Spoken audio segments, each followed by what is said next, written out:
Jim, I'm really curious to get your views here as to how we navigate this new chapter, given that we don't know really even what the strategic endgame is for the White House.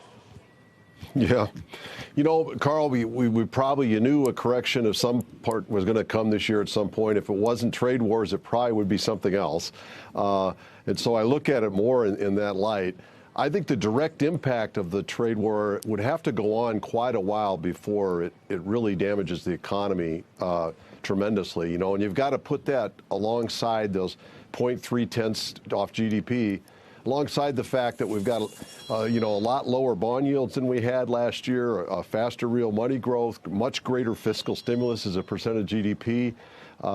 We also have inflation that's a lot lower, so if tariffs are going to raise inflation in some areas, it's going to be offset by falling inflation elsewhere. The risk I see, Carl, is more the panic. If there's an outright panic, let's say the Dow doesn't just fall 600 points like yesterday, but what if it fell 2,500 in a single day and totally froze up the financial markets and both businesses and consumers? That would be the serious potential of this. But I think it's more of a buying opportunity probably than anything else. Interesting point, Yana. To Jim's point about panic, I mean, investors, you arguably are used to the idea now of markets putting pressure on both sides to do a deal, but they probably don't want that pressure to come all in one day.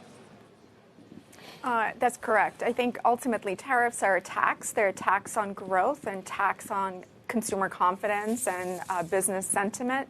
And that's an important factor. But I think if you take a step back and you recognize that we are just 4% off our all-time highs, and the fact that information technology and other higher beta areas of the market continue to lead the market, you ask yourself the question, has the long-term view of secular tailwinds that we've talked about for many years, like AI, like cloud computing, like cybersecurity, are they going to change all of a sudden?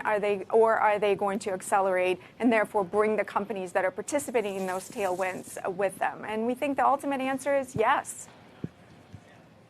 Jim, I just want to take a step back here and get your thoughts on why we are actually seeing a rally today. I mean, what has actually changed fundamentally in the last 24 hours?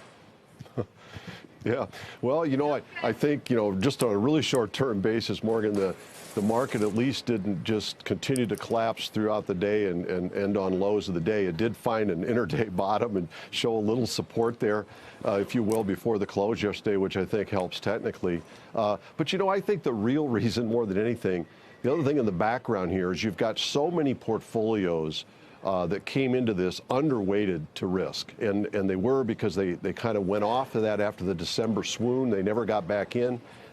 And you got a lot of them that are waiting for an opportunity to buy. And not only that, if it goes back up, there's going to be more and more pressure, particularly if it goes to new highs. A lot of portfolios are going to have to capitulate and at least reduce their bearish bets. So I think it's more about that. You got people that were looking for an opportunity to buy. You give them a 5 to 7% correction in technology, and they're saying, well, maybe we could add a little bit. And I think that's what's driving this rally. Yana, you mentioned that drivers like cloud and AI haven't changed. That tech, I guess, should look good still from here. But it seems like the global canvas has changed if we assume some U.S. China antagonism at a higher level going forward. And that affects cloud and AI and how 5G gets deployed. How does that change the way you invest based on those things? You're absolutely right. Over the short to medium term, who knows, right? And ultimately, business confidence is what drives CapEx spending that has really ticked up as it relates to software spending and such. But this, disruption that's taken place, you talk about infrastructure, you talk about next-gen telecom transition, that's not going away, right? So the question is when and not if. If anything, I think this gives us an opportunity, and I would agree with Jim, to upgrade the portfolios. At Eaton Vance Focused Growth Opportunities, we have over 30 positions across 9 different sectors. So not just information technology, but you have stocks that have come in for no reason whatsoever. And Morgan is absolutely right. Fundamentally, nothing has changed other than the sentiment of the near-term risks of this uncertainty weighing on the markets longer term. And longer-term pricing power, cash flows, will remain the leading indicators of stock price performance. And those are companies that we think are in the sweet spot, particularly within information technology and communication services space. All right. one final point to you, Jim. When you call it a buying opportunity, are you thinking specifically about cyclicals or staples or something else?